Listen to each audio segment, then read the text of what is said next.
प्रदेश के शिक्षित बेरोजगार लंबे समय से राज्य सरकार की ओर से निकाले जाने वाली भर्तियों का इंतजार कर रहे हैं। पिछली सरकार में पेपर लीक मामले को लेकर जब युवाओं की उम्मीदों पर पानी फिरा तो उन्होंने सरकार का तख्ता पलट करने में अहम योगदान दिया, लेकिन अब इनके सब्र का बांध छलकता जा रहा है और उम्मीद यही कर रही है कि आचार संहिता हटने के साथ ही सरकारी नौकरी को लेकर सरकार बम्पर अवसर देकर सपने पूरे करेगी। देखिए खास रिपोर्ट।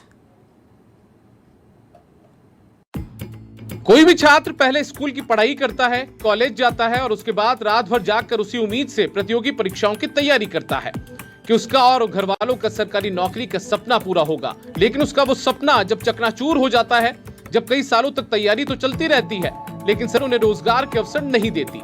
जयपुर में करीब 10 लाख विद्यार्थी विभिन्न प्रतियोगी परीक्षाओं की तैयारी कर रहे हैं।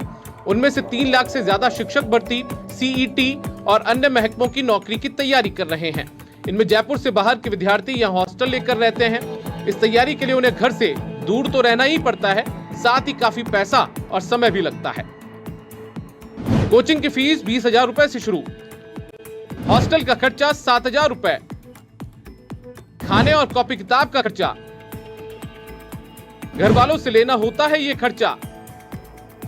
आचार संहिता हटने के इंतजार में शिक्षित बेरोजगार, ये खर्चा देते देते घर वाले भी थक जाते हैं और उनकी हिम्मत भी जवाब देने लगती है, लेकिन फिर भी वो उम्मीद नहीं छोड़ते, जिसके चलते दिन रात मेहनत करते रहते हैं। हालांकि कोई गारंटी नहीं कि पहली ही बार में उनका सिलेक्शन हो जाए। कई छात्र तो नौकरी की उम्मीद में कई साल तैयारियों में निकाल देते हैं।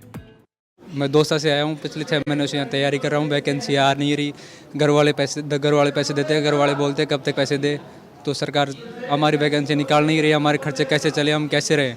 एक आम स्टूडेंट के लिए मतलब कि खर्चा उठाना बहुत ही मुश्किल हो रहा है, क्योंकि पीजी में भी रहना पड़ जाता है किसी के पास में। जयपुर में अगर घर नहीं हो तो वो गांव से आ रहा है, खाना खर्चा, माँ बाप बेचारे खेती करते हैं, खेती में भी कभी बारिश नहीं होती है तो फसल खराब हो जाती है, फिर बाद में वो खर्चा नहीं उठा पा रहे हैं। कोचिंग का मतलब फीस भरे या स्कूल में जो बच्चे पढ़ रहे हैं उनकी फीस भरे या फिर क्या करें।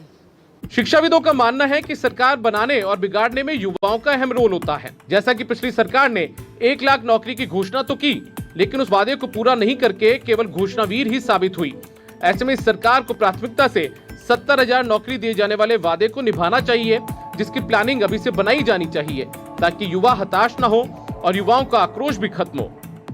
देखो, युवा जीविका उपार्जन के लिए सरकारी नौकरी का सपना देखकर अपनी संपूर्ण पढ़ाई करता है और जब उसको अपनी सरकारी नौकरी में अवसर मिलते हैं तो वो पारिवारिक, सामाजिक और राष्ट्रीय रूप में वो शांत भी रहता है, खुश भी रहता है, परिवार, समाज और राष्ट्र के उत्थान में योगदान भी देता है। रही बात, सरकार अगर टाइम से वैकेंसीज लेकर आती है तो सरकार के प्रति जो युवाओं का भरोसा था, इस सरकार ये वादा करके आई युवाओं के साथ कि हम वार्षिक कैलेंडर भी जारी करेंगे और टाइम से वैकेंसी भी डिक्लेयर करेंगे। आज नौकरी के नाम पर राजनीति भले ही की जाती रही हो, लेकिन राजस्थान की ज्यादातर स्कूल में चल रहे खाली शिक्षक पद और अन्य विभाग में कर्मचारियों के पद भरे जाने चाहिए ताकि शिक्षण व्यवस्था को नया आयाम मिल सके। धर्मेंद्र सिंघल, समाचार प्लस, जयपुर।